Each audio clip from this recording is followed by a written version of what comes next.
মাবুদ শেষ দেখাটা মা বাবা সন্তানেও দেখে না। এমন মরণ মাওলা তুমি কাউকে দিও না, এমন মরণ মাওলা তুমি কাউকে দিও না।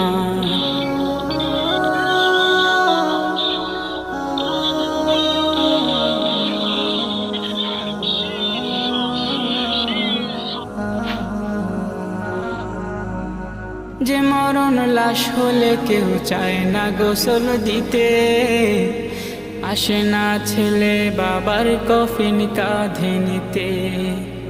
জানাজা দাফন কাফন ভাগ্যে যদিও হয়, মানবতার ফেরিওয়ালা সেথায় অসহায়। এই পাপীদের কঠিন ইমতেহানে ফেলো না, মালিক এই পাপীদের